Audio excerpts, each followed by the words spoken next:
പടക്കളം അധ്യായം 7. സെക്കൻഡുകൾക്ക് പോലും മണിക്കൂറുകളുടെ ദൈർഘ്യമുണ്ടെന്ന് ഗോപിനാഥനും വാവച്ചനും ഹരിലാലിനും തോന്നിയ സമയമായിരുന്നു അത്. വാതിലിന്റെ സാക്ഷ നീങ്ങിക്കഴിഞ്ഞു. യദുരാമൻ ഇപ്പോൾ പുറത്തു വരും. മുഖമടച്ചു വേണം ആസിഡ് മുഴുവൻ വീഴുവാൻ. അവൻ പതറുന്ന നിമിഷത്തിനുള്ളിൽ ഹരിലാലും വാവച്ചനും കാര്യം ശരിയാക്കിക്കൊള്ളും. ഗോപിനാഥ് ആസിഡ് കുപ്പി ഓങ്ങി കരുതി നിൽക്കുകയാണ്. പക്ഷേ സാക്ഷ നീങ്ങിയെങ്കിലും വാതിൽ തുറന്നില്ല. മൂവരും മങ്ങിയ വെളിച്ചത്തിൽ സങ്കോചത്തോടെ മുഖാമുഖം നോക്കി. ഏതാനും നിമിഷങ്ങൾ കഴിഞ്ഞു. തൊട്ടു പിന്നിൽ ഒരു ചലനം അറിഞ്ഞ് അവർ നടുങ്ങിത്തിരിഞ്ഞു. എന്നാൽ വൈകിപ്പോയിരുന്നു. ആ മനുഷ്യൻ ആകാശത്തേക്ക് ചാടി ഉയരുന്നതാണ് കണ്ടത്. ഒഴിഞ്ഞു മാറുവാനുള്ള അവസരം കിട്ടിയില്ല. അവന്റെ കാൽ ഒരു വാൾ പോലെ വീശി വന്നു. ഗോപിനാഥിന്റെ കയ്യിൽ നിന്ന് ആസിഡ് കുപ്പി തെറിച്ചു ചെന്ന് വീണത് വാവച്ചന്റെ ശരീരത്തിൽ. അവനിൽ നിന്നൊരു നിലവിളി ഉയർന്നു. ശരീരം പൊള്ളി അടരുന്നത് പോലെ തോന്നിയതിനാൽ അവൻ വടിവാൾ വലിച്ചെറിയുകയും ചെയ്തു. എന്നാൽ ഹരിലാൽ വാൾ വീശി ആ മനുഷ്യനെ വെട്ടി. പക്ഷേ അവൻ താഴേക്കൊന്നമർന്ന് ഗോപിനാഥിനെ ചവിട്ടി മുന്നോട്ട് തള്ളി. വെട്ടേറ്റത് അവന്റെ തോളിൽ. ചതിച്ചോട ഹരിലാലെ, ഗോപിനാഥ് നിലവിളിച്ചു. തന്റെ ഉന്നം മാറിയതറിഞ്ഞപ്പോൾ ഹരിലാലും സ്തംഭിച്ചുപോയി. ആ ക്ഷണം ചീറി വന്ന ഒരു ഉരുക്കുമുഷ്ടി അവന്റെ താടിയെല്ല് തകർത്തു. ഉൽക്ക പോലെ അവന്റെ കയ്യിൽ ഒരു കാൽ ആഞ്ഞു പതിച്ചു. വടിവാൾ അന്തരീക്ഷത്തിൽ പറന്നു. തുടർന്ന് ഇരുളിൽ നിന്ന് ചാടി വീണ മനുഷ്യൻ ഒരു താണ്ഡവം തന്നെ നടത്തി. ശത്രുക്കൾ അലമുറയിട്ടു. അടുത്ത വീടുകളിൽ ലൈറ്റുകൾ തെളിഞ്ഞു. ആ നേരത്ത് റോഡിലൂടെ പാഞ്ഞു വന്ന 2 പ്രകാശഗോളങ്ങൾ ആ വീടിന് നേരെ തിരിഞ്ഞു. അപ്പോൾ ഗോപിനാഥും വാവച്ചനും ഹരിലാലും തങ്ങളെ ആക്രമിച്ചവനെ കണ്ടു. യദുരാമൻ. പ്രകാശഗോളങ്ങൾ തൊട്ടരികിൽ അലർച്ചയോടെ നിന്നു. Police jeep. അതിൽ നിന്ന് DYSP ആന്ത്രാക്സ് ലേഖയും CI അനിരുദ്ധനും കുതിച്ചിറങ്ങി. ഇരുവരും സിവിൽ ഡ്രസ്സിലായിരുന്നു. ത്രിമൂർത്തികൾക്ക് രക്ഷപ്പെടുവാൻ കഴിഞ്ഞില്ല. ലേഖ വാവച്ചനെയും ഗോപിനാഥിനെയും പിടിച്ചു നിർത്തി.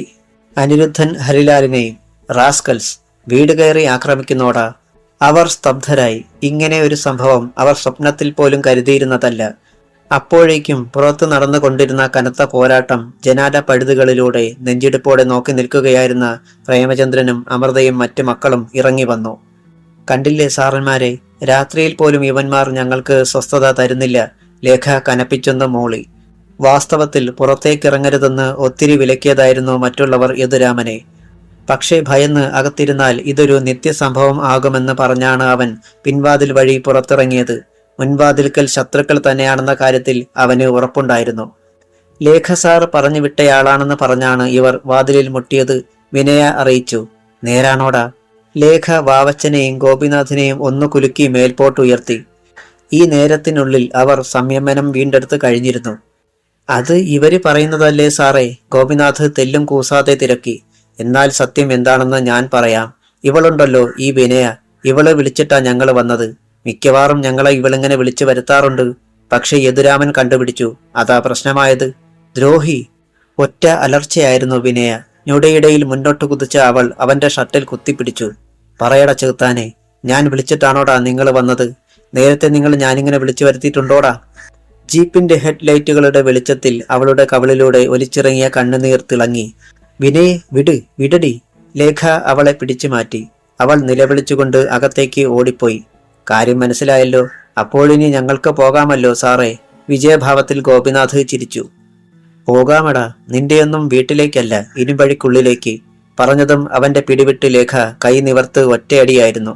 ഗോപിനാഥിന്റെ കണ്ണുകളിൽ നിന്ന് തീപ്പൊരികൾ ചിതറി. സാറേ, ആരുടെ മേലെ കൈവച്ചതെന്ന് ഓർക്കണം.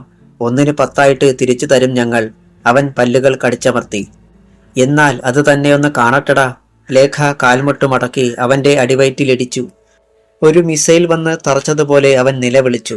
അതോടെ ഹരിലാലിനും വാവച്ചനും പരിഭ്രമമായി. ലേഖ പിന്നെയും ഗോപിനാഥിനെ അടിച്ചു. 1ന് 10 തിരിച്ചു താടാ, ഞാനൊന്ന് കാണട്ടെ. അവൻ ശബ്ദിച്ചില്ല. അനിരുദ്ധ, ലേഖ വിളിച്ചു. ആ വിളിയുടെ അർത്ഥം മനസ്സിലാക്കിയ സർക്കിൾ പെട്ടെന്ന് 2 വിലങ്ങുകൾ എടുത്തു. മൂവരുടെയും കൈകൾ ചേർത്ത് ബന്ധിച്ചു. ജീപ്പിലേക്ക് കയറിനടാ. അവർ മടിച്ചു. അനിരുദ്ധൻ ഓരോന്ന് പൊട്ടിച്ചതോടെ അവർ കയറി. തറയിൽ കിടന്നിരുന്ന വടിവാളുകളും ആസിഡിന്റെ കുപ്പിയും എടുത്ത് ജീപ്പിലിട്ടു. പിന്നെ അനിരുദ്ധൻ ലേഖയുടെ മുന്നിലെത്തി. സാർ, താൻ ഇവരെയും കൊണ്ടുപോയിക്കോ. ഞാൻ തിരിച്ചങ്ങെത്തുമ്പോഴേക്കും അവന്മാരുടെ അഹങ്കാരമൊക്കെ തീർന്നിരിക്കണം സാർ. അക്ഷരങ്ങൾക്കിടയിൽ ഒളിഞ്ഞിരിക്കുന്ന അർത്ഥം അനിരുദ്ധൻ തിരിച്ചറിഞ്ഞു കഴിഞ്ഞിരുന്നു. അയാൾ ജീപ്പിൽ കയറിയപ്പോൾ ലേഖയുടെ ശബ്ദം പിന്തുടർന്നെത്തി. സ്റ്റേഷനിലെ ഫോണിന്റെ റിസീവർ എടുത്ത് താഴ്ത്തി വെച്ചേര്, അല്ലെങ്കിൽ ഇനി ഫോണിന് വിശ്രമം ഉണ്ടാകില്ല. പിന്നെ ആരൊക്കെ നേരിൽ വന്നാൽ പോലും ഞാൻ അങ്ങത്താതെ ഇവന്മാരെ ഒന്ന് കാണുവാൻ പോലും സമ്മതിക്കരുത്. അത് ആഭ്യന്തരമന്ത്രിയായാൽ പോലും. This is an order sir. Jeep പിന്നോട്ട് പോയി റോഡിലിറങ്ങിയിട്ട് വെട്ടിത്തിരിഞ്ഞു. അമൃത അപ്പോഴേക്കും മണ്ണെണ്ണ വിളക്കുകൾ കൊളുത്തി. ആന്ത്രാക്സ് ലേഖ അകത്തു കയറി ഒരു കസേരയിലിരുന്നു. പിന്നെ യദുരാമനെ നോക്കി. പ്രശ്നം ഉണ്ടായത് ഇവിടെ വെച്ചായതിനാൽ ആത്മരക്ഷാർത്ഥം നീ അവരെ തല്ലിയെന്ന് പറയാം. എന്നാൽ ഈ നിലയിൽ തന്നെ ഗുണ്ടായുസം കാണിക്കാൻ ഇനി നീയും ശ്രമിക്കരുത്. അങ്ങനെ വന്നാൽ എന്റെ കൂട്ടുകാരിയുടെ മകനാണ് നീയെന്നുള്ള യാതൊരു പരിഗണനയും കിട്ടില്ല. അണ്ടർസ്റ്റാൻഡ്? അനിഷ്ടത്തോടെയാണെങ്കിലും അവൻ തലകുലുക്കി. ലേഖ ചുരിദാറിന്റെ ഷാൾ നേരെ ഇട്ടുകൊണ്ട് ഋഷിയെ ഒന്ന് നോക്കി. അവൻ തലകുനിച്ച് കളഞ്ഞു. നീ ഇങ്ങി വന്നേ, അവർ കയ്യാട്ടി വിളിച്ചു. ഋഷി അടുത്തു വന്നു. അവർ അവനെ തന്നിലേക്ക് ചേർത്ത് പിടിച്ചു. ചില തെറ്റുകളൊക്കെ ഈ ആന്റിയുടെ ഭാഗത്തു നിന്നും ഉണ്ടായിട്ടുണ്ട്. മോനതൊക്കെ അങ്ങ് മറക്കണം. ഒറ്റക്കരച്ചിലായിരുന്നു ഋഷി. ഏയ്, ആൺകുട്ടികളായാൽ ഇങ്ങനെയാണോ? അവർ അവനെ ആശ്വസിപ്പിച്ചു. വിനയ മുറിയുടെ മൂലയിൽ കുത്തിയിരിക്കുകയായിരുന്നു. അവന്മാരിങ്ങനെയൊക്കെ പറയുന്നത് കേട്ട് കരയാൻ നിൽക്കല്ലേ കുട്ടി. എന്തിനേയും അതിജീവിക്കാനുള്ള കരുത്തുണ്ടാവണം. ലേഖ അവളെ ഉപദേശിച്ചു. അവൾ കണ്ണുകൾ തുടച്ചു.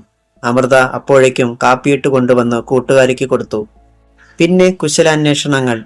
അതും കഴിഞ്ഞാണ് യഥാർത്ഥത്തിൽ ആ വീട്ടിൽ ഉണ്ടായ ദുരന്തത്തിലേക്ക് ലേഖ കടന്നത്. അമൃതയും പ്രേമചന്ദ്രനും കൂടി ഒന്നൊഴിയാതെ കാര്യങ്ങളെല്ലാം പറഞ്ഞപ്പോൾ സ്തബ്ധയായി ഇരുന്നു പോയി ആന്ത്രാക്സ് ലേഖ. എന്തൊക്കെയാണ് ഈ കുടുംബം അനുഭവിക്കേണ്ടി വന്നത് ഓർക്കുമ്പോൾ തന്നെ നെഞ്ചിടം വിങ്ങുകയാണ്. എല്ലാം കേട്ടുകഴിഞ്ഞ് കുറച്ചുനേരം മിണ്ടാതെയിരുന്നു ലേഖ. ഈ കുടുംബത്തിന്റെ ശത്രുക്കൾ വളരെ പ്രബലരാണ്. ഇന്ന് തന്റെയും ശത്രുക്കളായി മാറിയിരിക്കുകയാണവർ. വാവച്ചന്റെയും ഗോപിനാഥിന്റെയും ഹരിലാലിന്റെയും അറസ്റ്റ് നാളെ എന്തൊക്കെ കുഴപ്പങ്ങൾ സൃഷ്ടിക്കുമെന്ന് പറയാൻ കഴിയില്ല. അതുകൊണ്ട് സൂക്ഷിച്ചു നീങ്ങണം. ലേഖയുടെ കണ്ണുകൾ യദുരാമനിൽ തറഞ്ഞു. നിന്നെ രക്ഷിക്കാമോ എന്ന് ഞാനൊന്ന് നോക്കട്ടെ.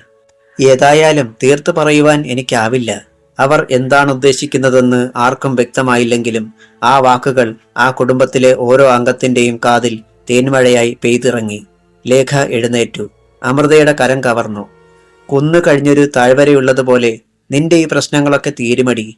അമൃത ഉയർന്നു വന്ന വിതുമ്പൽ കടിച്ചമർത്തി. ലേഖ പ്രേമചന്ദ്രനെ നോക്കി.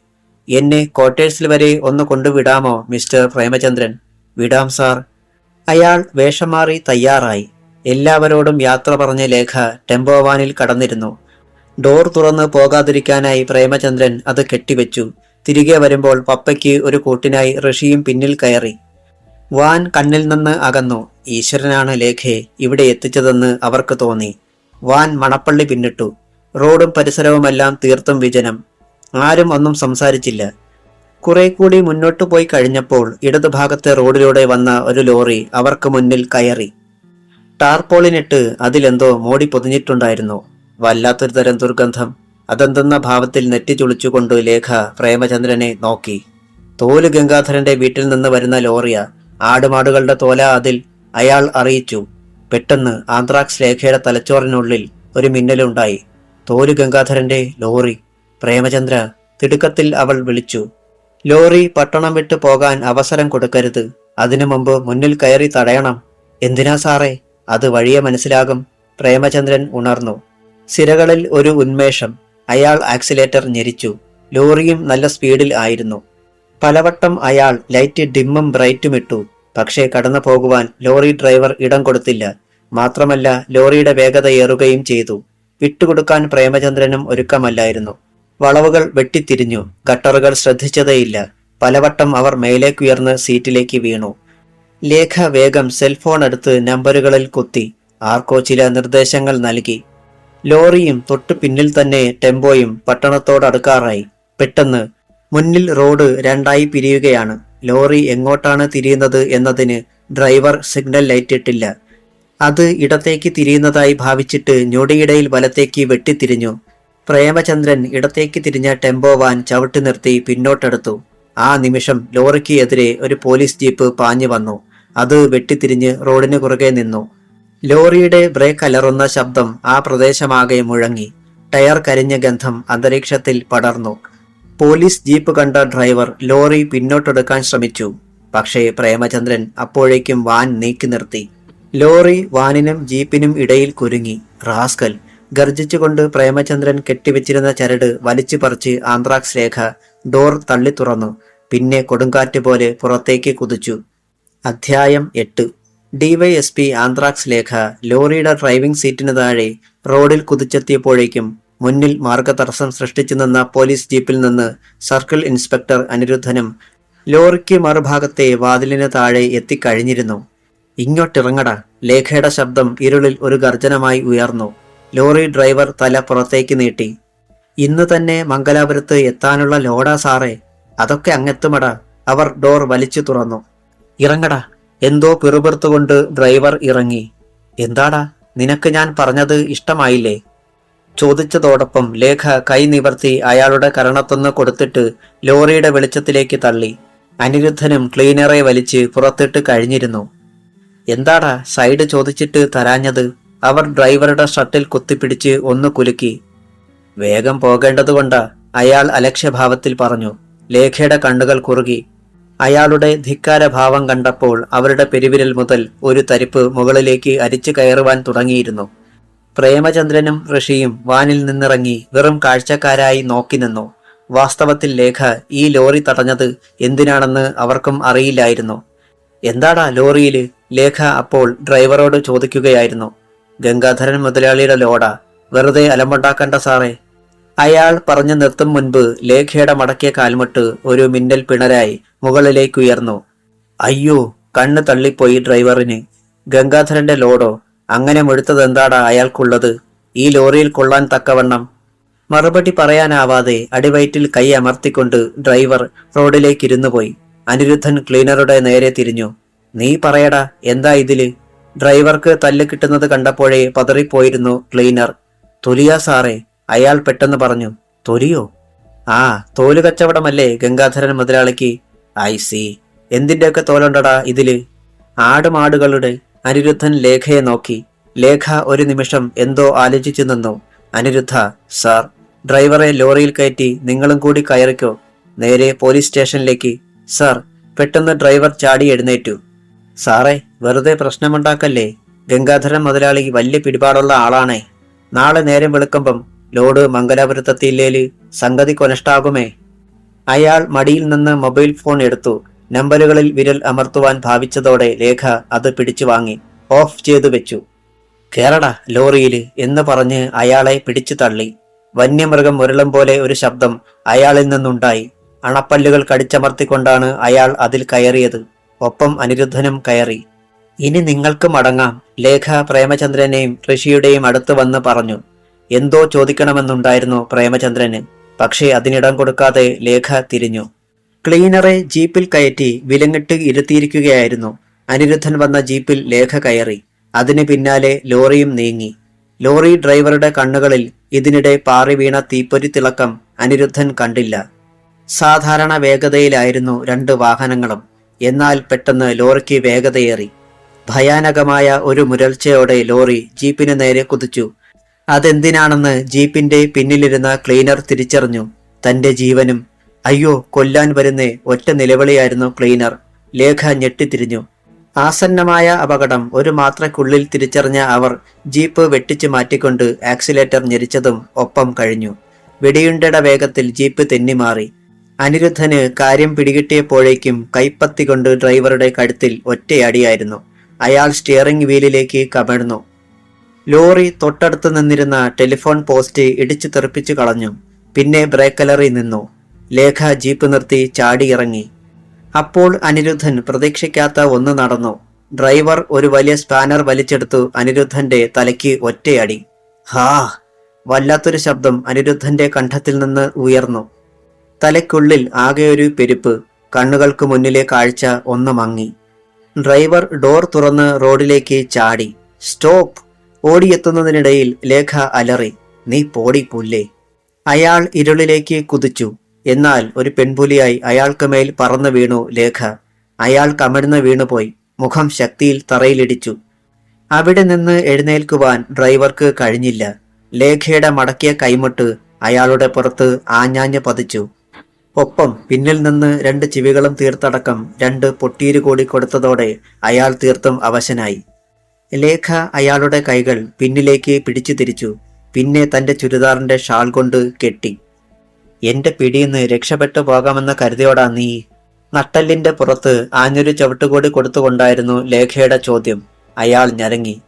അപ്പോൾ ലോറിക്കുള്ളിൽ കണ്ണു തുറക്കുകയായിരുന്നു CI അനിരുദ്ധൻ. തനിക്ക് എന്തു പറ്റിയെന്ന് ആദ്യം അയാൾക്ക് പിടികിട്ടിയില്ല. മുഖത്ത് നനവ്. അയാൾ കൈകൊണ്ട് തടവി. കൊഴുത്ത ദ്രാവകം, ചോര. പെട്ടെന്ന് അനിരുദ്ധൻ എല്ലാം ഓർത്തു. ഡ്രൈവറുടെ സീറ്റിലേക്ക് നോക്കി. അവിടെ ശൂന്യം. My god! അയാൾ ചാടി ഇറങ്ങി. അപ്പോൾ കൈകൾ പിന്നിൽ കെട്ടിയ നിലയിൽ അയാളെ അങ്ങോട്ട് കൊണ്ടുവരികയായിരുന്നു ലേഖ. അനിരുദ്ധൻ, ഇനി നിങ്ങൾ ഓടിച്ചാൽ മതി ലോറി. ടെലിഫോൺ പോസ്റ്റിൽ ഇടിച്ചതൊന്നും കാര്യമാക്കണ്ട. ഇവനെ ഞാൻ ജീപ്പിൽ കയറ്റിക്കോളാം സാർ. പക്ഷെ വെളിച്ചത്തിലേക്ക് വന്നപ്പോൾ അനിരുദ്ധന്റെ മുഖം കണ്ട് ലേഖ ഞെട്ടി. എന്താടോ ഇത്? നത്തിങ് സാർ, ഇവന്റെ ഒരു തമാശയാ. ഡ്രൈവർ അപ്പോഴും വല്ലാതെ കുതറുന്നുണ്ടായിരുന്നു. ലേഖ അയാളെ ജീപ്പിന് പിന്നിലേക്ക് എറിഞ്ഞു. 2 വാഹനങ്ങളും പാഞ്ഞുപോയി. നേരം പുലർന്ന് വരുന്നതേയുള്ളൂ. ഇരുട്ട് മാറിയിട്ടില്ല. ഫോണിനരികിൽ തന്നെ കുത്തിയിരിക്കുകയായിരുന്നു ഗംഗാധരൻ. മൊബൈൽ ഫോണിന് ബാറ്ററി ചാർജില്ല. ഏത് നിമിഷവും മംഗലാപുരത്ത് നിന്ന് കോൾ വന്നേക്കാം. കൗസല്യ കാപ്പിയുമായി അങ്ങോട്ട് വന്നു. ഫോൺ വരുമെന്ന് കരുതി ഇതിന്റെ മൂട്ടിൽ തന്നെ ഇങ്ങനെ കുത്തിയിരിക്കണോ? ഗംഗാധരൻ ഭാര്യയെ രൂക്ഷമായി ഒന്ന് നോക്കി. അവർ കാപ്പി ഭർത്താവിന് കൊടുത്തു. മോൻ ഇന്നലെ എപ്പോഴാടി വന്നത്? എവിടെ വരാൻ, ഈ അച്ഛന്റെ മോനല്ലേ? കൗസല്യ മുഖം തിരിച്ചു. അപ്പോഴവൻ വന്നില്ലേ? അയാൾ നെറ്റിച്ചുളിച്ചു. ഞാൻ കണ്ടില്ല. പിന്നെ അവൻ എവിടെ പോയി? അതെന്നോടാണോ ചോദിക്കുന്നത്? കൗസല്യ വെട്ടിത്തിരിഞ്ഞ് നടന്നു. ഗംഗാധരൻ അസ്വസ്ഥനായി. യദുരാമൻ ജയിലിൽ നിന്നിറങ്ങിയതിനാൽ കൂടുതൽ ഒരിടത്തും ചുറ്റിത്തിരിയാതെ നേരത്തെ ഇങ്ങ് വരണമെന്ന് പ്രത്യേകം പറഞ്ഞിരുന്നതാണല്ലോ. മംഗലാപുരത്ത് നിന്ന് കോൾ വരേണ്ട സമയവും കഴിഞ്ഞിരിക്കുന്നു. എല്ലാം കൂടി ആകെ ഒരു പന്തികേട്. കാപ്പി കുടിക്കാതെ തന്നെ ടീപ്പോയിലേക്ക് വെച്ചിട്ട് അയാൾ മുറിയിൽ അങ്ങിങ്ങ് നടന്നു. മംഗലാപുരത്തേക്ക് വിളിച്ചാലോ എന്ന് പലവട്ടം ഓർത്തു. പക്ഷേ അങ്ങോട്ട് വിളിക്കരുതെന്ന കർശന നിർദ്ദേശമുണ്ട്. എന്നാൽ ഡ്രൈവർക്കെങ്കിലും ഒന്ന് വിളിച്ചുകൂടെ?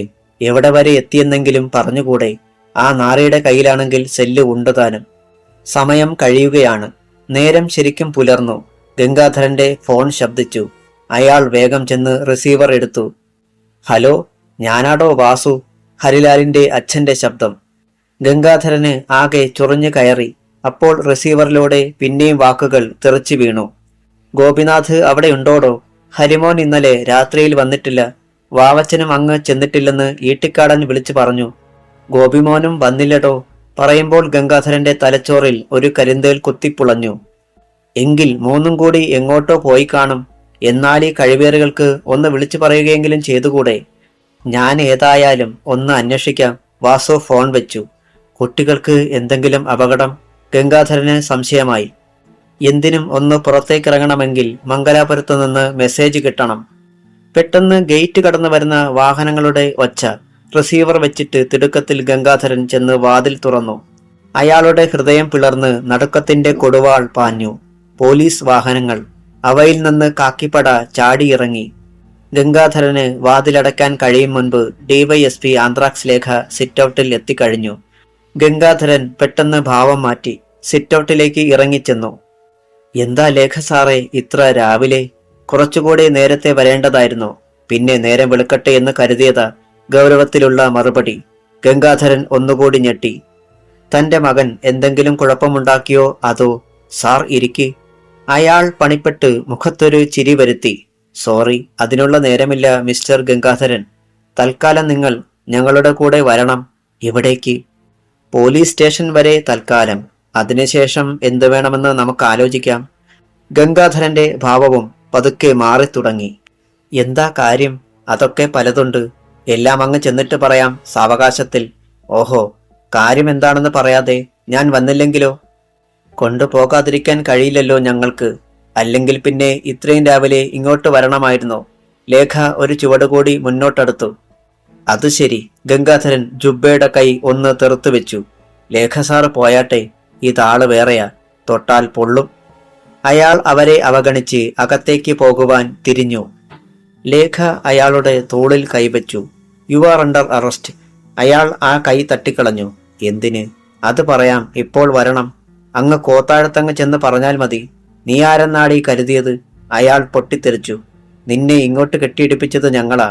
അതുപോലെ തിരിച്ചങ്ങോട്ട് വിടാനറിയാം. ശരീരത്ത് ഒരു കാക്കി തുണിയുടെ ഒരു കഷ്ണമുണ്ടെന്ന് കരുതി അത് എല്ലാവരുടെയും മേൽ കുതിര കയറാനുള്ളതാണെന്ന് കരുതല്ലേ. നിനക്ക് പോകാം. പക്ഷേ പൂർത്തിയാക്കാൻ കഴിഞ്ഞില്ല ഗംഗാധരന്. ലേഖയുടെ കൈത്തലം അയാളുടെ മുഖത്ത് ആഞ്ഞു വീണു. നീ ആരോടാ ഇങ്ങനെ സംസാരിക്കുന്നത്? സ്വന്തം ഭാര്യയോടും വെപ്പാട്ടിമാരോടും പറയുന്നത് പോലെ എന്നോട് പറഞ്ഞാലുണ്ടല്ലോ. അവർ അയാളുടെ മുഖത്തിന് നേരെ കൈ ചൂണ്ടി. അടിച്ചു നിന്റെ പല്ലുകൾ ഓരോന്നും താഴെയിടും ഞാൻ. വല്ലാത്തൊരവസ്ഥയിലായിരുന്നു ഗംഗാധരൻ. ഇവർ തല്ലുമെന്ന് യാതൊരു വിചാരവുമില്ലായിരുന്നു അയാൾക്ക്. അതും ഇത്രയും പോലീസുകാർ കാണുകെ. കൗസല്യ ഓടി വന്നു. ഇതെന്നാ കൂത്ത, രാവിലെ എന്താ പോലീസും പട്ടാളവും? ലേഖ അത് ശ്രദ്ധിച്ചതേയില്ല. പകരം ഗംഗാധരന്റെ ജുബയിൽ കുത്തിപ്പിടിച്ച് പോലീസുകാർക്കിടയിലേക്ക് തള്ളി. Take him. ഏയ്, എന്തിനാ അദ്ദേഹത്തെ കൊണ്ടുപോകുന്നത്? കൗസല്യ ലേഖയ്ക്ക് നേരെ തട്ടിക്കയറി. ലേഖ കെയിൻ അവളുടെ താടിയിൽ മുട്ടിച്ചു. മിണ്ടരുത് നീ. ഈ വടി ഞാൻ അങ്ങോട്ടൊന്ന് അമർത്തിയാൽ എവിടം വരെ കയറുമെന്ന് നിനക്കറിയില്ല. അതോടെ കൗസല്യയുടെ നാവിൽ ചങ്ങല വീണു. തന്നെ പിടിക്കാൻ ഭാവിച്ച പോലീസുകാരെ ഗംഗാധരൻ കുടഞ്ഞെറിഞ്ഞു. മാറി നിൽക്കിനടാ പട്ടികളെ. എന്നെ തൊട്ടാൽ ആ കൈ ഞാൻ വെട്ടും. അറിയാമല്ലോ എന്നെ. പോലീസുകാർ ഒന്ന് പരുങ്ങി. അത് കണ്ടപ്പോൾ ലേഖയുടെ കോപം ഇരട്ടിച്ചു. അവൾ മുന്നോട്ട് കുതിച്ചു ചെന്നു. തൊടുന്ന കൈ താനൊന്ന് വെട്ടിക്കേ, ഞാനൊന്ന് കാണട്ടെ. അവർ വീണ്ടും അയാളെ അടിച്ചു. കറങ്ങിത്തിരിഞ്ഞ് ചാടിയുയർന്ന് നെഞ്ചത്ത് ഒരൊറ്റ ചവിട്ട്. ഗംഗാധരൻ ജീപ്പിന് പിന്നിലേക്ക് മറിഞ്ഞു. ലേഖ അയാളുടെ കാലുകളിൽ പിടിച്ചുയർത്തി ഒരു ചാക്കുകെട്ട് പോലെ അകത്തേക്ക് മറിച്ചു. പോലീസുകാർ ജീപ്പിൽ ചാടിക്കയറി. അതിനുള്ളിൽ നിന്ന് ഗംഗാധരന്റെ അലർച്ച കേട്ടു. പട്ടിക്കഴിവേറുടെ മോളെ, ഇതിന് നിന്നെ ഞാൻ അനുഭവിപ്പിക്കുമടി. ഉടുതുണിയില്ലാതെ നിന്നെ തെരുവിലൂടെ വലിച്ചിഴയ്ക്കുമടി നാറി. നിന്റെ തൊലിയുരിച്ചും ഞാൻ കയറ്റി അയക്കുമടി. അല്ലെങ്കിൽ നീ എന്റെ പേരെടുത്ത് നിന്റെ പട്ടിക്കിട്ടോടി. വാഹനങ്ങൾ മുരൾച്ചയോടെ കുതിച്ചു. അതിൽ നിന്ന് ഗംഗാധരന്റെ തെറിവിളി ഉയർന്നുകൊണ്ടിരുന്നു. അധ്യായം 9. തന്റെ ഭർത്താവിനെ അറസ്റ്റ് ചെയ്തുകൊണ്ട് ആന്ത്രാക്സ് ലേഖയും സംഘവും പോകുന്നത് നിസ്സഹായയായി സിറ്റൗട്ടിൽ നോക്കി നിൽക്കുവാനേ കൗസല്യയ്ക്ക് കഴിഞ്ഞുള്ളൂ. വാഹനങ്ങൾ കണ്ണിൽ നിന്ന് മറഞ്ഞു. എന്തു വേണമെന്ന് അവർക്ക് മനസ്സിലായില്ല. ഗോപിനാഥാണെങ്കിൽ എവിടെ പോയതാണെന്ന് അറിയില്ല. പെട്ടെന്ന് ഒരു വെളിപാടുണ്ടായതുപോലെ അവർ ഫോണിനരികിലേക്ക് ഓടി. ആ നിമിഷം അത് ശബ്ദിച്ചു. അവർ റിസീവർ എടുത്തു. ഹലോ, മിസ്റ്റർ ഗംഗാധരന്റെ വീടാ? കന്നഡ ഭാഷയുടെ ചുവയുള്ള മലയാളം. അതെ, നിങ്ങളാരാ? അയാളെ ഒന്ന് വിളിക്കാമോ? ഇത് മംഗലാപുരത്തൂന്ന. തേങ്ങാക്കൊല. കൗസല്യയ്ക്ക് രാവിലെ ചൊറിഞ്ഞു കയറി. ഫോൺ ഡിസ്കണക്ട് ചെയ്തിട്ട് അവർ ജില്ലാ പ്രസിഡന്റ് പങ്കജാക്ഷന്റെ നമ്പറുകളിൽ വിരൽ അമർത്തി. ഒരു വട്ടം ബെല്ലടിച്ചു നിന്നു. കൗസല്യ റീഡയൽ ചെയ്തപ്പോഴാണ് അപ്പുറത്ത് ഫോൺ എടുക്കപ്പെട്ടത്. ആരാ? അപ്പുറത്തു നിന്ന് ഉറക്കം നഷ്ടപ്പെടുത്തിയതിന്റെ അലോസരതയോടെയുള്ള ശബ്ദം. കൗസല്യ ധൃതിയിൽ കാര്യങ്ങൾ പറഞ്ഞുകൊണ്ടിരിക്കുമ്പോൾ ഇനിയും തിരക്കേറാത്ത വഴിയിലൂടെ തോലു ഗംഗാധരനുമായി ജീപ്പിൽ പോലീസ് സ്റ്റേഷനിലേക്ക് പായുകയായിരുന്നു ഡിവൈഎസ്പി ആന്ത്രാക്സ് ലേഖയും മറ്റും. പോലീസുകാരിൽ ചിലർ ഭവ്യതയോടെ ഗംഗാധരൻ മുതലാളിയെ സീറ്റിൽ ഇരുത്തിക്കൊണ്ടു പോകാൻ ശ്രമിച്ചുവെങ്കിലും ലേഖ അത് അനുവദിച്ചില്ല. സാധാരണ പോക്കറ്റടിക്കാരെയും സൈക്കിൾ മോഷണക്കാരെയും നിങ്ങൾ എവിടെ ഇരുത്തിയാ കൊണ്ടുപോകാറുള്ളത്? അതേ പരിഗണന തന്നെ മതി ഇയാൾക്കും. മനസ്സില്ലായ്മയോടെ ആണെങ്കിലും പോലീസുകാർക്ക് ഗംഗാധരനെ സീറ്റുകൾക്കിടയിൽ പ്ലാറ്റ്ഫോറത്തിൽ ഇരുത്തേണ്ടി വന്നു. അവിടെ ഇരുന്നു കൊണ്ട് അയാൾ അണപ്പല്ലുകൾ കടിച്ചമർത്തി. ചെമ്മീൻ ചാടിയാൽ ചട്ടിയോളം എന്ന് നീ കേട്ടിട്ടുണ്ടോടി? അതുപോലെ തന്നെയാ നിന്റെ കാര്യം. ചെയ്താൽ എത്ര വരെ ചെയ്യാനാ നീ? നിന്റെ മുകളിലും കാക്കിയും തൊപ്പിയുമുള്ള ധാരാളം പേർ ഉണ്ടെന്ന് ഓർത്തോ? നിന്റെ കാക്കി മാത്രമല്ലടി, ഇട്ടിരിക്കുന്നത് മുഴുവൻ ഊരിക്കും ഈ ഗംഗാധരൻ. Shut up bastard. സീറ്റിൽ പിന്നോട്ട് വെട്ടിത്തിരിഞ്ഞ് ലേഖ കെയിൻ കൊണ്ട് അയാളുടെ നെഞ്ചിലൊന്ന് ഊന്നി. ഇനി വായി തുറന്നാൽ പോലീസ് സ്റ്റേഷനിലേക്കല്ല, മോർച്ചറിയിലേക്കായിരിക്കും നിന്നെ കെട്ടിയെടുക്കേണ്ടി വരിക. ആ വാക്കുകളെ ഭയന്നിട്ടോ എന്തോ കുനിഞ്ഞിരുന്ന് പിറുപിറുത്തതല്ലാതെ ഗംഗാധരൻ പിന്നെ ഒന്നും പറഞ്ഞില്ല. Police station. രമേശ് ചന്ദ്രൻ ആശുപത്രിയിലായിരുന്നതിനാൽ ASI സത്യപാലനായിരുന്നു ചാർജ്. എന്നിരുന്നാലും CI അനിരുദ്ധനും അവിടെ ഉണ്ടായിരുന്നതിനാൽ സത്യപാലന്റെ കളികളൊന്നും നടക്കില്ലായിരുന്നു. പോലീസ് സ്റ്റേഷന്റെ മുറ്റത്ത് മംഗലാപുരത്തിന് പോയ തന്റെ ലോറി കിടക്കുന്നത് കണ്ടപ്പോൾ തന്നെ ഗംഗാധരന്റെ ഇടനെഞ്ചിൽ ഒരു പിടച്ചിലുണ്ടായി. വാഹനങ്ങൾ നിന്നു. ലേഖ ആദ്യം ഇറങ്ങി. അയാളെ കൊണ്ടുവാ എന്ന് പറഞ്ഞിട്ട് അകത്തേക്ക് ചെന്നു.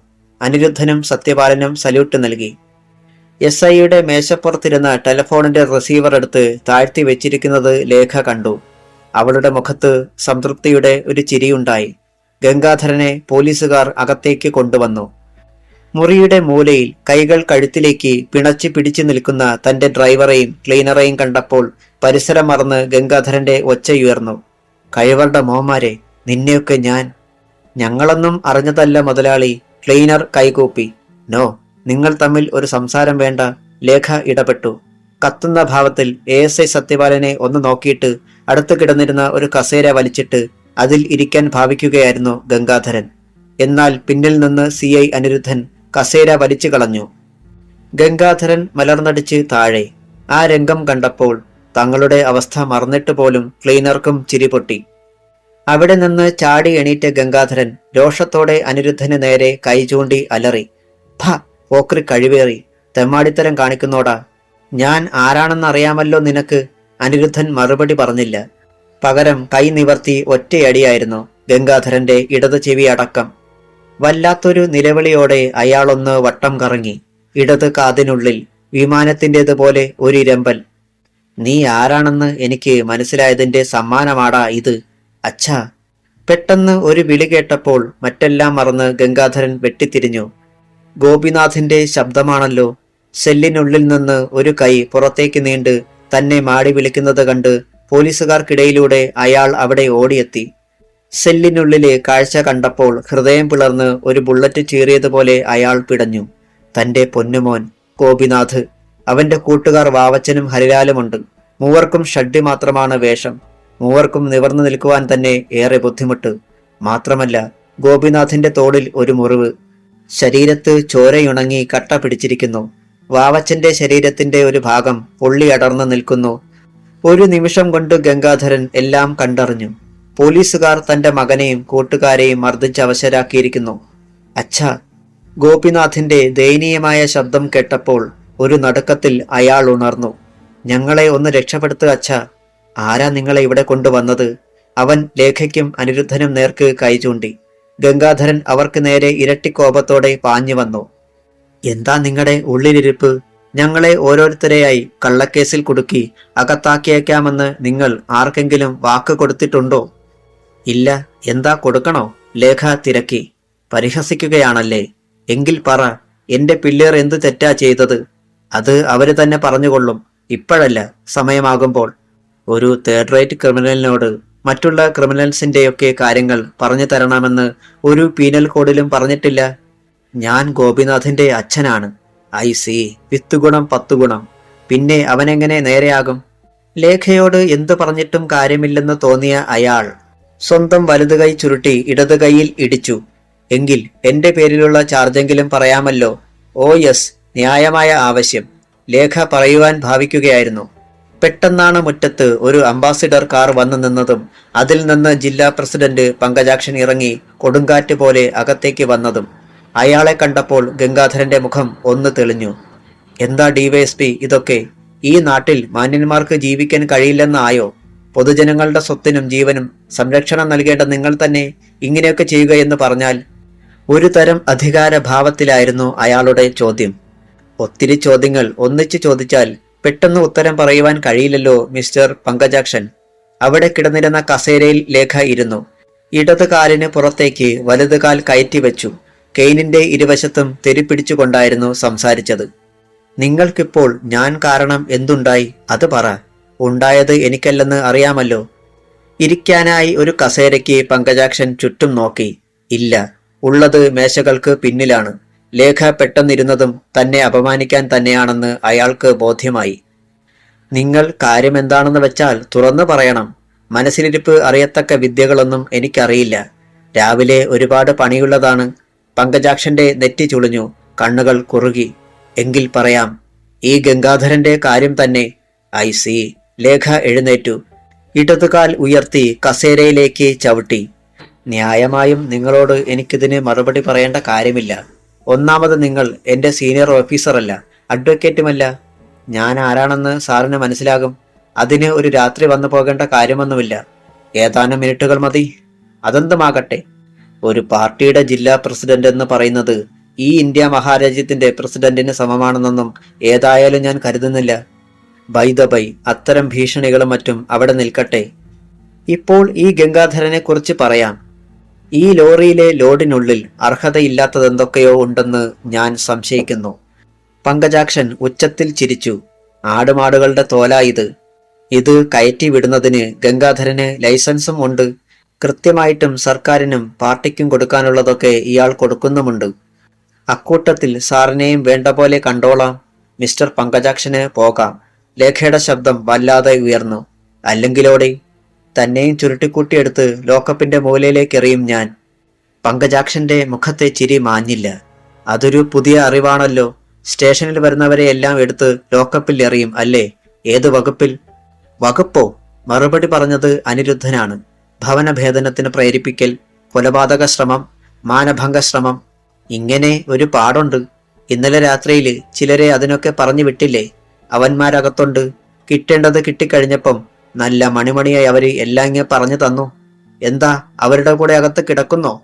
ഞെട്ടിപ്പോയി പങ്കജാക്ഷൻ. വാവച്ചനും ഗോപിനാഥും ഹരിലാലും അറസ്റ്റിലായ വിവരം അയാൾ അറിഞ്ഞിരുന്നില്ലല്ലോ. ഒന്നും മനസ്സിലാകാതെ തോലു ഗംഗാധരൻ അനിരുദ്ധനെയും പങ്കജാക്ഷനെയും മാറി മാറി നോക്കി. പങ്കജാക്ഷന്റെ മുഖത്തെ പരിങ്ങൽ കണ്ടപ്പോൾ ലേഖ തിരക്കി. എന്താ അകത്ത് കിടക്കുന്നോ അതോ സാറ് തിരിച്ചു പോകുന്നോ? ഒന്നും പറയാതെ പങ്കജാക്ഷൻ പെട്ടെന്നിറങ്ങിപ്പോയി. അല്പനേരം കൂടി കഴിഞ്ഞപ്പോൾ ഏതാനും വാഹനങ്ങൾ അവിടെ വന്നു നിന്നു. TV പത്രമാധ്യമങ്ങളുടെ പ്രതിനിധികളായിരുന്നു അത്. അതുകൂടി കണ്ടപ്പോൾ ഗംഗാധരൻ കൂടുതൽ വിയർത്തു. മീഡിയക്കാരുമായി ലേഖ സംസാരിച്ചു. അനന്തരം ലോറിയുടെ ഡ്രൈവറെയും ക്ലീനറെയും പുറത്തേക്ക് നടത്തി. ലോറിക്ക് ചുറ്റും പോലീസ് ഉദ്യോഗസ്ഥന്മാർ കാവൽ നിന്നു. ഇനി കയറി ടാർപോളിൻ അടിച്ചിട്ട് ലോഡ് ഇറക്കി തുടങ്ങിക്കോടോ. സ്റ്റേഷനുള്ളിൽ നിൽക്കുന്ന ഗംഗാധരനെ ഒന്ന് നോക്കിയിട്ടാണ് അവർ ലോറിയിലേക്ക് കയറിയത്. ക്യാമറകൾ മിന്നി. വീഡിയോ ക്യാമറകൾ ഓരോ രംഗവും ഒപ്പിയെടുത്തു. ആടുമാടുകളുടെ ഉപ്പിട്ടുണക്കി മടക്കിയ തുകലുകൾ തറയിൽ വന്ന് വീണുകൊണ്ടിരുന്നു. വല്ലാത്തൊരു തരം ഗന്ധം. എങ്ങനെയോ വാർത്ത പുറത്തറിഞ്ഞ് ഗേറ്റിലും റോഡിലുമൊക്കെയായി ആളുകൾ തിങ്ങിക്കൂടുവാൻ തുടങ്ങിയിരുന്നു. ലേഖ മടക്കി വെച്ചിരിക്കുന്ന തുകലുകൾ നിവർത്തി നോക്കുവാൻ പോലീസുകാരോട് പറഞ്ഞു. മൂക്കിനു മുകളിൽ കർച്ചീഫ് കെട്ടിക്കൊണ്ടായാലും അവർക്കത് ചെയ്യേണ്ടി വന്നു. സമയം കടന്നുപോയി. മാധ്യമപ്രവർത്തകരുടെ നെറ്റി ചുളിഞ്ഞു. തുകൽ മിക്കവാറും ഇറക്കി തീരാറായി. എന്നാൽ അതിനുള്ളിൽ അനധികൃതമായി എന്തെങ്കിലും ഉണ്ടായിരുന്നതായി കണ്ടെത്താൻ കഴിയുന്നില്ല. ഇതിനിടെ പ്രേമചന്ദ്രനും ഋഷിയും യദുരാമനും കൂടി അവിടെ വന്നു. തലേന്ന് വാവച്ചനും ഹരിലാലും ഗോപിനാഥും കൂടി തങ്ങളുടെ വീട്ടിൽ ആക്രമണം നടത്തിയത് കാണിച്ച് രാവിലെ വന്ന് പരാതി എഴുതി കൊടുക്കണമെന്ന് ലേഖ പറഞ്ഞിരുന്നു. അവരും കാഴ്ചക്കാരായി നിന്നു. ലോറിയിലെ തുകലുകൾ സ്റ്റേഷന് മുന്നിൽ കുന്നുകൂടി. അനിരുദ്ധനും ലേഖയും അമ്പരപ്പോടെ മുഖാമുഖം നോക്കി. ലേഖ കർച്ചീഫെടുത്ത് മുഖം തുടച്ചു. മേഡത്തിന് ഇതിൽ എന്തൊളിപ്പിച്ചു വെച്ചിട്ടുണ്ടെന്നാണ് ഇൻഫർമേഷൻ കിട്ടിയത്. ക്യാമറകളുമായി മാധ്യമപ്രവർത്തകർ ലേഖയെ വളഞ്ഞു. അവർക്ക് ഉത്തരം നൽകുവാൻ കഴിഞ്ഞില്ല. ആ നിസ്സഹായാവസ്ഥ തിരിച്ചറിഞ്ഞ അനിരുദ്ധൻ പെട്ടെന്ന് രക്ഷയ്ക്കെത്തി. ഏയ്, ഇപ്പോൾ ചോദ്യങ്ങളൊന്നും വേണ്ട, മാറി നിൽക്കിൻ എന്ന് പറഞ്ഞാൽ എങ്ങനെയാ? ഒരു കനത്ത രഹസ്യം കാണിച്ചു തരാമെന്ന് പറഞ്ഞ് ഞങ്ങളെ വിളിച്ചു വരുത്തി മിനക്കെടുത്തിച്ചിട്ട്. അവരും ചൂടായി. പൊടുന്നനെ ഒരു പോലീസ് വാഹനത്തിന്റെ സൈറൻ. ലേഖ അങ്ങോട്ട് നോക്കി. ഒരു അംബാസിഡർ കാർ, പോലീസ് ബ്ലൂ നിറം. SP ആണ്. പെട്ടെന്ന് അവർ അലർട്ടായി. സാർ. SP ജയശങ്കർ അവളെ ശ്രദ്ധയോടെ ലോറിയിലും ഇറക്കിയിട്ടിരിക്കുന്ന തുകലുകളിലും മറ്റും നോക്കിക്കൊണ്ടാണ് കാറിൽ നിന്ന് ഇറങ്ങിയത്. അപ്പോഴേക്കും ഗംഗാധരൻ അകത്തുനിന്നും ഓടി വന്നു. രക്ഷിക്കണം സാറേ, കണ്ടില്ലേ നിങ്ങളുടെ പോലീസുകാർ ചെയ്തിരിക്കുന്നത്? കഴിഞ്ഞ വെളുപ്പിന് മംഗലാപുരത്ത് എത്തേണ്ടിരുന്ന ലോഡാ. SP അമർത്തിയൊന്ന് മൂളി. ക്യാമറകൾ അവർ ഇരുവരെയും ഫോക്കസ് ചെയ്തു. എന്താ ഉണ്ടായത്? കഴിഞ്ഞ രാത്രിയിൽ ഞാൻ മംഗലാപുരത്തിന് അയച്ച ലോറിയായിരുന്നു സാർ ഇത്.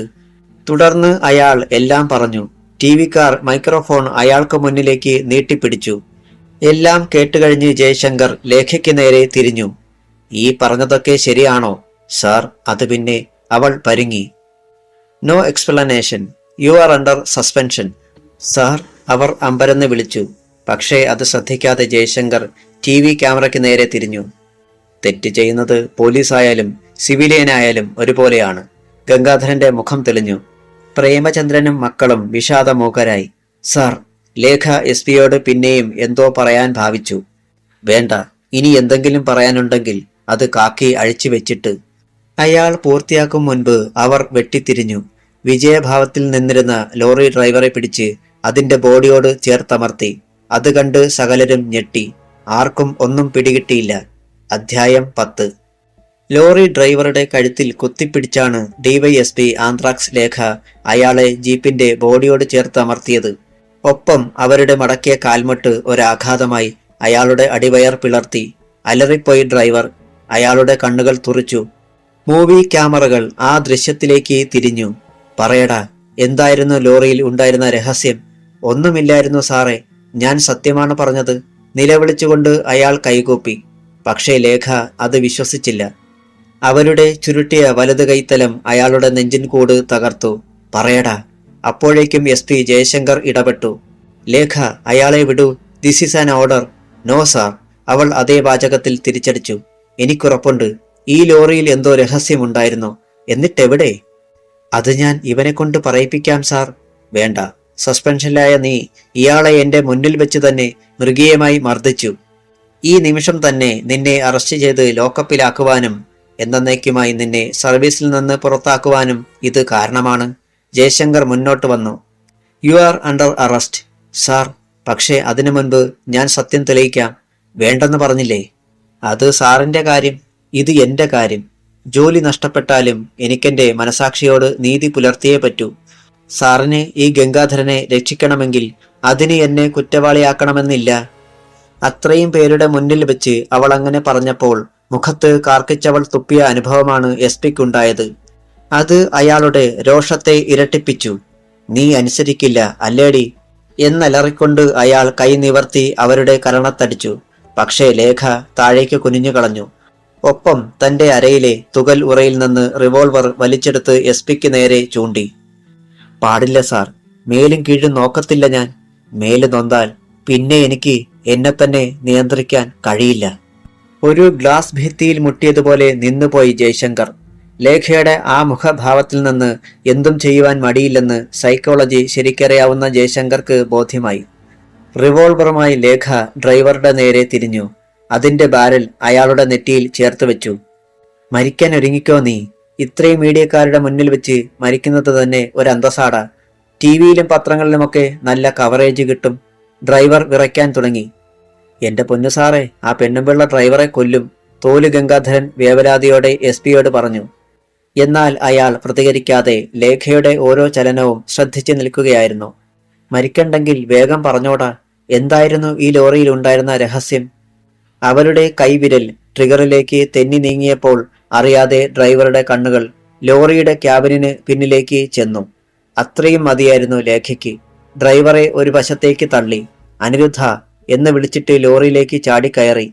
പിന്നാലെ CI അനിരുദ്ധനും. ലോറിയുടെ ക്യാബിന് പിന്നിലെ ഗ്രില്ലിന്റെ ഭാഗം അവർ ആദ്യം പരിശോധിച്ചു. ഒന്നും കാണുവാൻ കഴിഞ്ഞില്ല. അനിരുദ്ധൻ ഗ്രില്ലിൽ ചവിട്ടി ക്യാബിന് മുകളിലേക്ക് കയറി. ഇതിനിടെ തോല് ഗംഗാധരൻ അവിടെ നിന്ന് വലിയുവാൻ ശ്രമിച്ചു. എന്നാൽ എല്ലാം ശ്രദ്ധിച്ചു നിന്നിരുന്ന പ്രേമചന്ദ്രനും യദുരാമനും അയാൾക്ക് മുന്നിലേക്ക് വന്നു. അനങ്ങിയാൽ ഇവിടെ വെച്ച് നിന്നെ തീർക്കും ഞാൻ. യദുരാമൻ സൂത്രത്തിൽ ഒരു കത്തിയെടുത്ത് അയാളുടെ വയറ്റിൽ അമർത്തിക്കൊണ്ട് കാതിൽ പറഞ്ഞു. ഗംഗാധരൻ തളർന്നുപോയി. എല്ലാ കണ്ണുകളും ലോറിയിലേക്കായിരുന്നതിനാൽ അയാളെ ആരും ശ്രദ്ധിച്ചിരുന്നുമില്ല. സാർ, ക്യാബിന് മുകളിൽ കയറിയ CI പറഞ്ഞു. ഇവിടെ ഒരു അറയുണ്ട്. വിജാഗിരികൾ കാണാം. പക്ഷേ ഒരു താക്കോൽ പഴുതുണ്ട്. പൂട്ടിയിരിക്കുകയാണെന്ന് തോന്നുന്നു. ആ വാക്കുകൾ കേട്ടവർക്കെല്ലാം അത്ഭുതം. ഇത്തരം ഒരു രീതി ഇന്നുവരെ ഒരിടത്തും കേട്ടിട്ടില്ല. ലേഖയ്ക്ക് ആവേശമായി. അവൾ വെട്ടിത്തിരിഞ്ഞ് ഡ്രൈവറെ നോക്കി. എന്തിയാടാ താക്കോൽ? എനിക്കറിയില്ല സാറേ. അങ്ങനെ ഒരു അറ ഞാൻ കണ്ടിട്ടില്ല. എങ്കിൽ ഞങ്ങൾ കാണിച്ചു തരാമടാ. ലേഖയുടെ നിർദ്ദേശാനുസരണം ഒരു പോലീസുകാരൻ സ്റ്റേഷനിൽ നിന്ന് പിക്കാക്സ് എടുത്തുകൊണ്ടുവന്നു. സാർ, വെട്ടിപ്പൊളിക്കും മുൻപ് ഞങ്ങൾക്ക് അതിന്റെ ചിത്രങ്ങൾ എടുത്താൽ കൊള്ളാമെന്നുണ്ട്. മീഡിയക്കാർ ഇപ്പോൾ ലേഖയുടെ പക്ഷത്തായി. ഓ യെസ്. അവരും ലോറിയിലേക്ക് കയറി. SP ജയശങ്കറിന് ഇപ്പോൾ വെറും ഒരു കാഴ്ചക്കാരനായി നിൽക്കാനേ കഴിഞ്ഞുള്ളൂ. ഇവിടെ താനിനി എന്തെങ്കിലും പറയുകയോ പ്രവർത്തിക്കുകയോ ചെയ്താൽ അത് അവിവേകമാകും. മീഡിയക്കാരുടെ ജോലി തീർത്തപ്പോൾ പോലീസുകാരാണ് പിക്കാക്സ് കൊണ്ട് ലോറിയുടെ ക്യാബിന് മുകൾ ഭാഗം വെട്ടിപ്പൊളിച്ചത്. പലകകൾ വലിച്ചിറക്കി. അകത്തേക്ക് നോക്കിയ ലേഖയും അനിരുദ്ധനുമെല്ലാം ഒരു മാത്ര സ്തബ്ധരായി. എന്തോ വീഴുന്ന ശബ്ദം കേട്ടപ്പോൾ SP-യും മറ്റും തിരിഞ്ഞു നോക്കി. മോഹാലസ്യപ്പെട്ട് തറയിൽ കിടക്കുന്ന തോല് ഗംഗാധരൻ. ലോറിയുടെ ക്യാബിന് മുകൾ ഭാഗത്തും അകത്തേക്ക് ഡ്രൈവർ ഇരിക്കുന്നതിന് പിന്നിലേക്കും അറകളുണ്ടായിരുന്നു. അതിനുള്ളിൽ അടുക്കി വെച്ചിരിക്കുന്ന തോലുകൾ. അതെടുത്ത് ലോറിയിലേക്കിട്. ലേഖ പോലീസുകാരനെ നോക്കി. അയാൾ ഓരോന്നായി എടുത്ത് ലോറിയുടെ ബോഡിയിലേക്കിട്ടു. ആരും അമ്പരക്കുന്ന കാഴ്ചയായിരുന്നു അത്. ഡസൻ കണക്കിന് കാട്ടുമൃഗങ്ങളുടെ തോലുകൾ. കടുവ, പുലി, കരടി, പലതരം മാനുകൾ എന്നുവേണ്ട കുരങ്ങിന്റെ തോൽ വരെ ഉണ്ടായിരുന്നു അക്കൂട്ടത്തിൽ. ക്യാമറകൾ അതിദ്രുതം മിന്നി. ഇപ്പോൾ എന്തു പറയുന്നു സാർ? നേർത്ത ചിരിയോടെ ലേഖ SP ജയശങ്കറെ നോക്കി. വിളറി വിയർത്തു പോയിരുന്നു ആ മുഖം. ഇവ ഞാൻ ഗംഗാധരന് തന്നെ വിട്ടുകൊടുക്കണോ അതോ? You can proceed. SP ചെന്ന് താൻ വന്ന കാറിൽ കയറി. ലേഖ തോല് ഗംഗാധരന്റെ അടുത്തെത്തി. അയാൾ ബോധം വീണ് തറയിൽ കുത്തിയിരിക്കുകയായിരുന്നു. എണീക്കടോ. അയാൾ എണീറ്റു. ഇതൊന്നും കൊണ്ട് എന്റെ ഒരു രോമത്തിന് കേടുവരുത്താൻ പറ്റില്ല ലേഖേ. DYSPയുടെ മുഖത്തേക്ക് രക്തം ഇരച്ചു കയറി. എടാ തൊലിയൻ ഗംഗാധര, വന്യമൃഗങ്ങളെ കൊന്നൊടുക്കി തോലെടുത്തിട്ട് നിന്ന് വീമ്പിളക്കുന്നോടാ. ഒറ്റ വലിക്ക് അവർ അയാളുടെ ഷർട്ട് കീറിയെറിഞ്ഞു. നിന്റെ തോലിന്റെ കട്ടികൂടി എല്ലാവരും ഒന്ന് കാണട്ടടാ. മുഖമടച്ച് ഒറ്റയടിയും പിൻകഴുത്തിൽ പിടിച്ച് ഒരു തള്ളും. സ്റ്റേഷന്റെ പടിക്കെട്ടുകളിലാണ് അയാൾ ചെന്ന് കമിഴ്ന്ന് വീണത്. ലോക്കപ്പ് ചെയ്യ്. പോലീസുകാർ അയാളെയും ഡ്രൈവറെയും ക്ലീനറെയും കൊണ്ടുപോയി ലോക്കപ്പ് ചെയ്തു. ലേഖ മീഡിയക്കാർക്ക് നേരെ തിരിഞ്ഞു. കുറ്റവാളികളെ മൃഗീയമായി മർദ്ദിക്കുന്നവളാണ് ഞാനെന്നും സമനില തെറ്റിയവളാണ് ഞാനെന്നുമൊക്കെ നിങ്ങൾ പറയുമെന്ന് എനിക്കറിയാം. പക്ഷേ സത്യം തെളിയിക്കണമെങ്കിൽ അല്പം മര്യാദകേടുകൂടി വേണമെന്ന് ഇപ്പോൾ നിങ്ങൾക്കും ബോധ്യമായല്ലോ. ചിരിച്ചതേയുള്ളൂ അവർ. സമയം ഉച്ച കഴിഞ്ഞു. പ്രേമചന്ദ്രനും മക്കളും പരാതി നൽകി പോയി. അടുത്ത ദിവസമേ ഇനി പ്രതികളെ കോടതിയിൽ ഹാജരാക്കാനാവൂ. ലേഖ ASI സത്യപാലനെ അടുത്ത് വിളിച്ചു. താനും അകത്ത് കിടക്കുന്നവന്മാരും മറ്റും തമ്മിലുള്ള ബന്ധം എനിക്കറിയാം. എന്നാൽ ഇവിടെ വെച്ച് യജമാന ഭക്തി ഏതെങ്കിലും രൂപത്തിൽ കാണിക്കുവാൻ ശ്രമിച്ചാൽ സാർ. അയാൾ തലകുനിച്ചു. ലോക്കപ്പ് ചെയ്തിരിക്കുന്നവരെ ആർക്കും കാണിച്ചു കൊടുക്കണ്ട. പറഞ്ഞു നിർത്തും മുൻപ് ഒരാൾ കടന്നു വന്നു. എനിക്ക് അവരെ ഒന്ന് കാണണമല്ലോ മാഡം. ലേഖ തിരിഞ്ഞു. Advocate James Thomas. Sorry mister James, നിയമത്തിന്റെ ഏതൊക്കെ വകുപ്പുകൾ നിങ്ങൾ ഇവിടെ വിളമ്പിയാലും അതിന് ഞാൻ സമ്മതിക്കില്ല. നാളെ നിങ്ങൾക്ക് കോടതിയിൽ വെച്ച് അവരെ കാണാം. ജെയിംസ് തോമസ് ചിരിച്ചു. അത്രയും ബുദ്ധിമുട്ടേണ്ട കാര്യമില്ലല്ലോ മാഡം. മജിസ്ട്രേറ്റിന്റെ വീട് ഇവിടെ അടുത്താണല്ലോ. ഇന്ന് തന്നെ ഇവരെ അവിടെ ഹാജരാക്കണം. അത് തീരുമാനിക്കുന്നത് നിങ്ങളല്ല മിസ്റ്റർ, ഞാനാണ്. എനിക്കതിന് സൗകര്യപ്പെടുകയില്ല. അങ്ങനെ വേഗത്തിൽ ഇവരെ മജിസ്ട്രേറ്റിന്റെ മുന്നിലെത്തിക്കുവാൻ ഇവരൊന്നും VVIPകളോ രാജ്യരക്ഷാ പ്രവർത്തകരോ ഒന്നുമല്ലല്ലോ. ക്രിമിനലുകൾക്ക് കിട്ടേണ്ട പരിഗണനകളോടെയും ഇവർ ഇവിടെ തന്നെ ഉണ്ടാകും. മുഖത്തടിക്കും പോലെ അങ്ങനെ പറഞ്ഞിട്ട് ലേഖ തൊപ്പിയെടുത്ത് തലയിൽ വെച്ചു. കെയിൻ എടുത്തു. പോകാനുള്ള മട്ടാണെന്ന് ജെയിംസ് തോമസിന് മനസ്സിലായി. നമ്മൾ തമ്മിൽ ഒരു മത്സരം വേണോ മാഡം? അയാൾ തിരക്കി. മിസ്റ്റർ ജെയിംസ്, 3 വർഷക്കാലം ലോ കോളേജിൽ പോയവളാ ഞാനും. അത്യാവശ്യം നിയമങ്ങളും വേണ്ടി വന്നാൽ എന്റെ വ്യക്തിപരമായ കേസുകൾ സ്വയം വാദിക്കാനും വരെ എനിക്കറിയാം. ആ മറുപടിയിൽ എല്ലാം ഉണ്ടായിരുന്നു. ജെയിംസ് തോമസ് പോയി. മറ്റാരും ശ്രദ്ധിക്കാത്ത അവസരത്തിൽ ഗംഗാധരൻ ASI സത്യപാലനെ അടുത്ത് വിളിച്ചു. ആ കാതുകളിൽ എന്തൊക്കെയോ മന്ത്രിച്ചു. അയാൾ തലകുലുക്കിയിട്ട് അവിടെ നിന്ന് പോകുകയും ചെയ്തു. പകൽ പോയി. പ്രേമചന്ദ്രനും കുടുംബത്തിനും അന്ന് സന്തോഷത്തിന്റെ ദിവസമായിരുന്നു. ലേഖ സാറിൽ ഇങ്ങനെയൊരു മാറ്റം ഉണ്ടാകുമെന്ന് ഞാൻ സ്വപ്നത്തിൽ പോലും കരുതിയിരുന്നതല്ല, ഋഷി പറഞ്ഞു. ഇപ്പോൾ വെയിറ്റ് മുഴുവൻ മമ്മിക്ക. DYSPയുടെ കൂടെ പഠിച്ചതല്ലേ വിനയ. പഠിച്ചതെന്ന് പറയുന്നതിനേക്കാൾ ഒരു ക്ലാസ്സിൽ ഇരുന്നു പോയി എന്ന് പറയുന്നതാവും കൂടുതൽ ശരി. പ്രേമചന്ദ്രൻ കളിയാക്കി. ഒന്ന് പോ പ്രേമേട്ട. അമൃത മുഖം വീർപ്പിച്ചു. പിന്നെ പറഞ്ഞു, ഏതായാലും ഇനി നമ്മൾക്ക് നീതി കിട്ടും എന്നൊരു ആത്മവിശ്വാസമുണ്ട് ഇപ്പോൾ എനിക്ക്. യദുരാമൻ മാത്രം ഒന്നും പറയാതെ ജനാലയ്ക്കൽ പോയി ഇരുട്ടിലേക്ക് നോക്കി നിൽക്കുകയായിരുന്നു. നീ എന്താടാ ഇങ്ങനെ ചിന്തിക്കുന്നത്? അമൃത മകന് നേരെ തിരിഞ്ഞു. ഞാൻ ആലോചിക്കുകയായിരുന്നു. നമ്മൾ കാരണം ഇപ്പോൾ ആ DYSPക്ക് ചുറ്റും ശത്രുക്കളാ. അവരെ ലേഖ സാറിനെ വെറുതെ വിടുമെന്ന് നിങ്ങളൊക്കെ കരുതുന്നുണ്ടോ? ആ ചോദ്യം സൂചികൾ പോലെയാണ് അവരുടെ മനസ്സിൽ തുളഞ്ഞു കയറിയത്. അങ്ങനെ വരുമോ?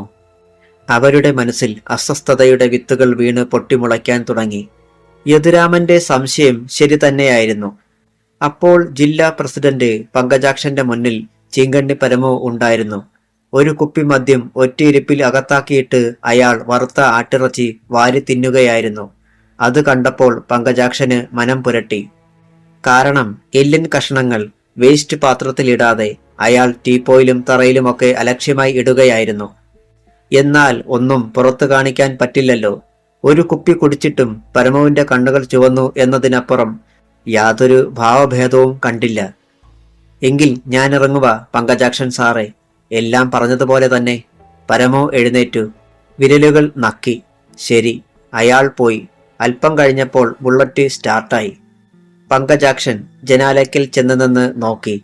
ഗേറ്റ് കടന്ന് വെട്ടിത്തിരിഞ്ഞ് അതിന്റെ ഹെഡ്ലൈറ്റിന്റെ വെളിച്ചം ഇരുളിനെ തുളച്ച് പാഞ്ഞു പോകുന്നു. അയാൾ ചിരിച്ചു. സംതൃപ്തിയുടെ ചിരി. ഈ നേരത്ത് പോലീസ് സ്റ്റേഷനിൽ ഒരു വട്ടം കൂടി വന്നിട്ട് തന്നെ കാത്തിരിക്കുന്ന അപകടത്തെക്കുറിച്ചറിയാതെ ഡിവൈഎസ്പി ആന്ത്രാക്സ് ലേഖയും ജീപ്പിൽ കയറുകയായിരുന്നു. ബാക്കി ഭാഗം നാളെ.